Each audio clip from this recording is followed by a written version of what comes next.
don't know how to do the dot product when we've got the vectors in component form. So here's a couple of examples to show how to apply that. So first one, we've just got to simply find the dot product, and you know from what we've just done is that A dot B, we multiply the I components together, then to that we add the J components together, and then we add the K components together. So that will be A1, A2, A3 for vector A, and B1, B2, B3 for vector B. And we know our answer is going to be a scalar, because another name for the dot product is the scalar product. So all we've got to do here is go and identify what is A1, A2 and A3. So if we go back to vector A here, this is A1, this is A2, but okay, so there's a 1 there. And then this is A3.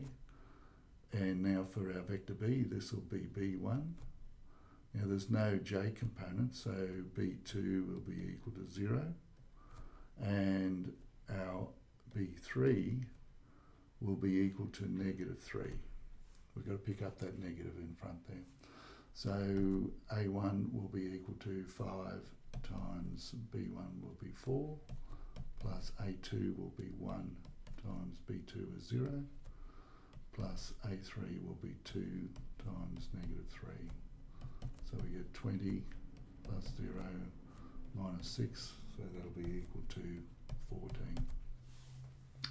Straightforward enough. Okay, now, second one is we've got to show that these two vectors, these two 3D vectors, are perpendicular to each other. Now we know that C dot D, and we find the dot product by definition. In component form, it'll be C1 D1 plus blah, blah, blah. But by definition, it'll be the absolute value of C, absolute value of D, cos theta, where theta is the angle in between. Now, there's no way when we find the absolute value of that, the length of that vector, that we're going to get 0. And there's no way that when we find the absolute value of the length of vector D, we're going to get 0. So these can't be 0. So cos of theta is equal to 0. And if cos of theta equals 0, then theta, go back to our unit circle, cos of what angle is equal to 0? Cos of 90 degrees.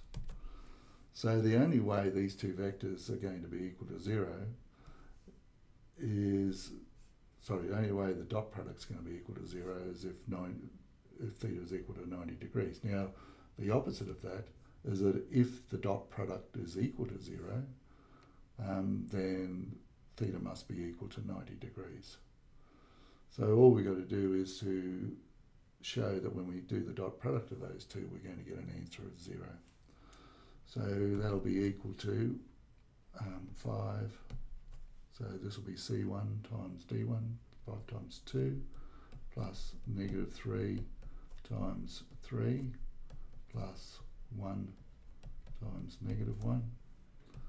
So if C dotted D is equal to 0, therefore theta must be equal to 90 degrees. So that's 10 minus 9 and then minus 1, which will be equal to 0. Therefore vector C is perpendicular, shorthand way of writing, to vector D. So C must be perpendicular to D.